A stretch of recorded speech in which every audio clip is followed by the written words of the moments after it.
There are people literally using ashwagandha as a replacement for alcohol to numb their emotions.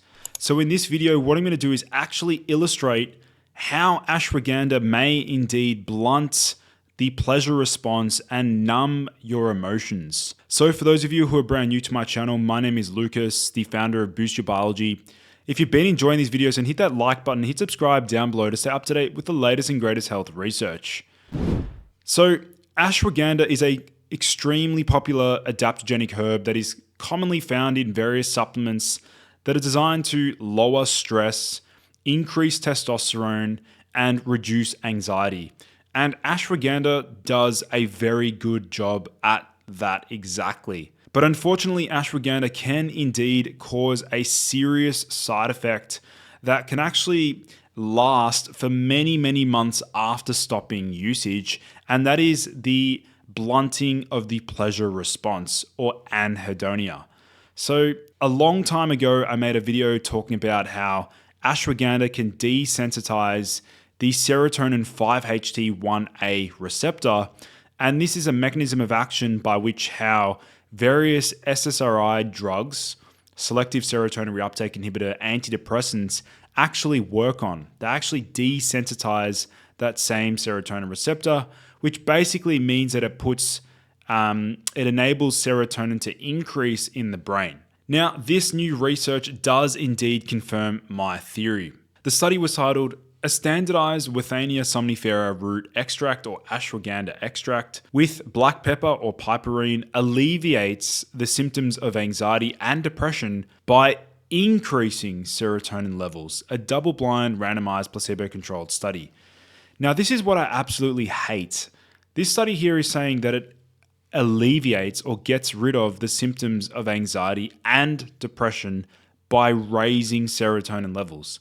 Well, okay, let's literally focus on this. They're saying that it reduces the symptoms of depression by increasing serotonin. So what that basically is elucidating is that it's removing the symptoms of low mood by increasing serotonin. But is that actually a good thing? Let's have a look at the results of this particular study. 70 individuals were randomized and all of them completed the study. They noticed that all of the different questionnaires and surveys improved significantly, and anxiety and depression improved from baselines to end of the study in both groups. But the quantum of improvement was significantly higher in the ashwagandha root extract group. Serum levels of serotonin increased in the ashwagandha group but showed a decrease in placebo. Biochemical and hematological parameters remained in the normal range in all participants, and ashwagandha root extract was well tolerated during the study. In conclusion, the results of the study suggested that 500 milligrams of ashwagandha root extract standardized for 2.5% withanolides with 5 milligrams of piperine is beneficial in improving depression and anxiety by increasing serum serotonin levels.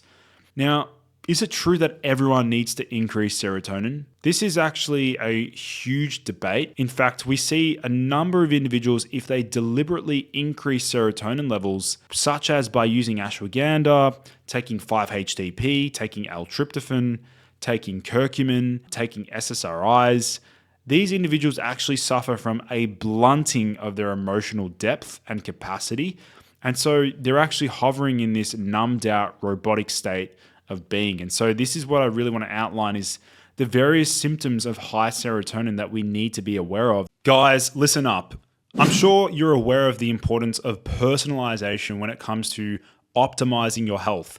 That is why I'm offering a free 15-minute Boost Your Biology strategy session with a senior member of my team, where we'll chart out a personalized plan for success so that you stop guessing when it comes to different supplements, diets, training, and lifestyle strategies. So be sure to check that link out in the video description down below. The first one is actually anhedonia. So this is a loss of ability to experience pleasure or joy from activities that used to feel good. And this is actually evident in this particular study here. Serotonergic plasticity in the dorsal raphe nucleus characterizes susceptibility and resilience to anhedonia. And serotonin can actually blunt the dopaminergic activity. So anhedonia related to high serotonin is possibly caused by serotonin's effects on the frontal lobes and or serotonergic modulation of midbrain dopaminergic systems projecting to the prefrontal cortex. With elevated serotonergic transmission, this can activate GABA interneurons, thereby dampening the noradrenergic and dopaminergic activity. So, the next symptom of high serotonin is actually fatigue. Tiredness, lethargy, easily tired, and even chronic fatigue syndrome is due to elevated 5-HT2A serotonin receptor count. Now, inhibiting the enzyme that converts tryptophan hydroxylase actually prevents this fatigue. So things like Siberian ginseng, beta-alanine, and other agents that lower serotonin like bromantane can actually reduce fatigue by shifting the balance towards dopamine dominance. And serotonin also lowers the metabolic rate via inhibiting thyroid hormone function. So we can see here this study was titled Inhibition of Tryptophan Hydroxylase Abolishes Fatigue Induced by Central Tryptophan in Exercising Rats. In addition, the third symptom of high serotonin is actually rigid thinking. Now, have you ever felt sort of very stiff in conversation?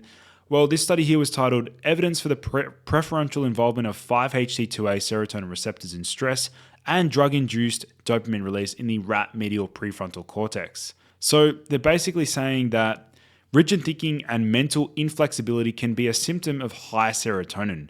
Some studies actually say that activation of the serotonin 2A receptor via psychedelics and LSD, shrooms, can actually reduce rigid thinking, but this is actually because it stimulates glutamate release, which then stimulates dopamine release via the NMDA receptor, and dopamine is involved in creativity and flexible thinking. Plus, after psychedelics exposure, people actually usually feel a kind of bliss for a week or two afterward, and this is due to the 5-HT2A serotonin receptor downregulation. I also want to outline the fourth symptom of high serotonin is laziness.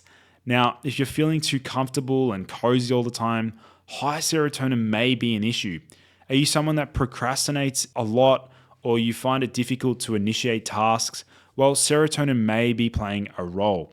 In addition, very high levels of serotonin can actually make you more robotic. Now, SSRIs can make humans obedient.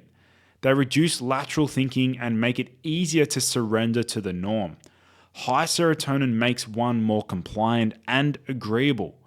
Now, dopamine, on the other hand, promotes expansive thinking, enables you to take action, and delivers drive and confidence and motivation.